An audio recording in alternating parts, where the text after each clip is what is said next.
Big news tonight. Fox News alert Republicans on the House Intel Committee releasing their initial findings today after the committee has now ended this part of the Russian probe, and they conclude no evidence of Trump-Russia collusion during the 2016 election. We've been lied to all this time.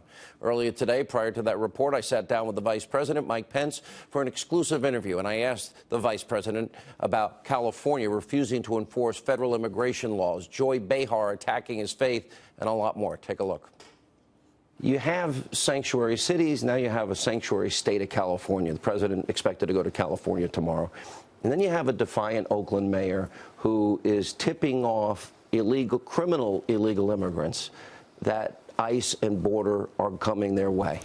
What should happen? The attorney general actually went as far as to say that they'll use every tool that they have against the Oakland mayor. Was that a crime in your view? Is that obstruction of justice? We're a nation of laws, Sean.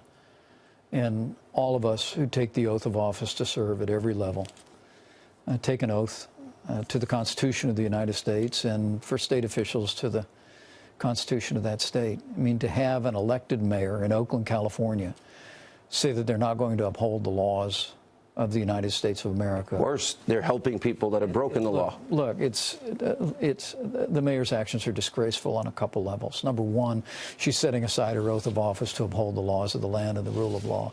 But secondly, and I spoke to the Attorney General about this, the majority of individuals who are being targeted by Immigration and Customs Enforcement had a criminal record. And so for the mayor of Oakland to warn them in advance of actions by ICE personnel actually put those law enforcement officers at risk.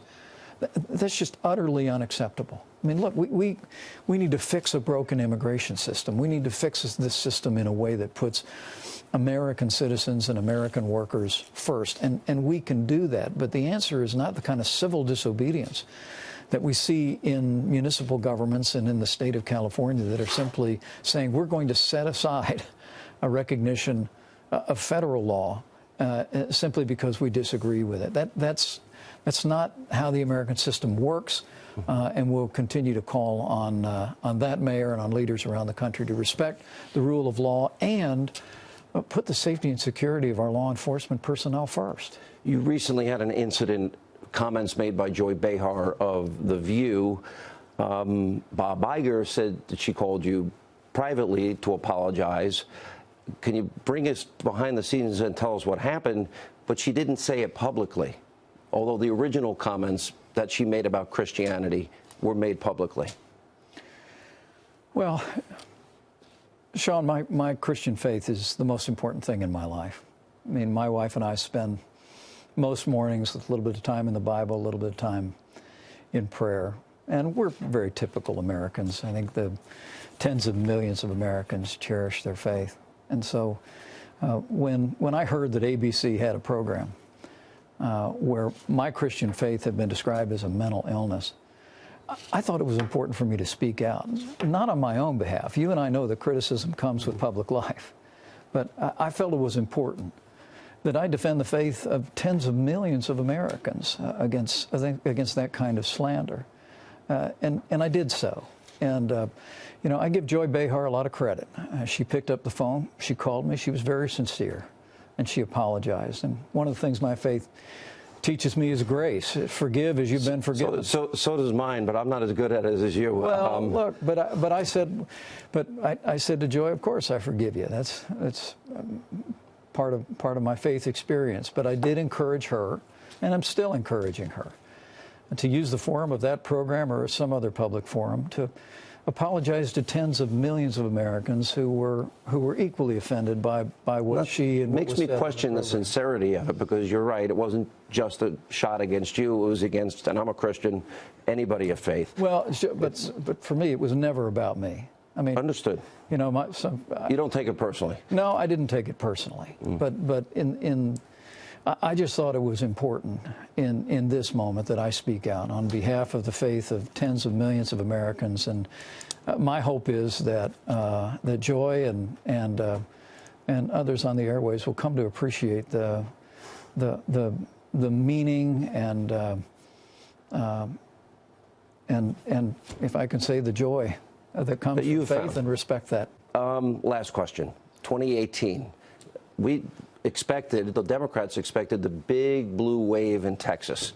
That never happened. Tomorrow there's an important race going on in the Pennsylvania 18th Congressional District.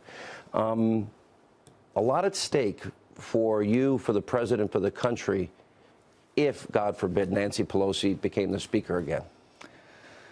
Well, it's the only thing at stake is everything.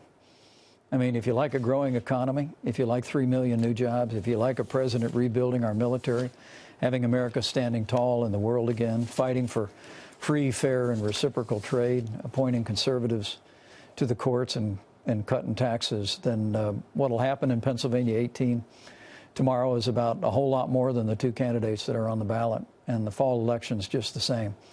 Look, the president and I both campaigned for Rick Saccone. He would be a fantastic member of Congress, wore the uniform of the United States for nearly 2 decades, and has extraordinary credentials. He was just endorsed by the Pittsburgh Post-Gazette on Sunday morning. But that election, to me, and this fall's elections are really more about the direction of the country. And the people of Pennsylvania have a great opportunity to send a message that they support the direction the president. Is it also about those crumbs that Nancy Pelosi talks about? Yeah, it really is. I mean, let's make no mistake about it. If the Democrats took over the Congress in this fall's elections, Nancy Pelosi would be Speaker of the House again. And we don't have to wonder what that would be like. I was in the Congress the last time it happened, Sean.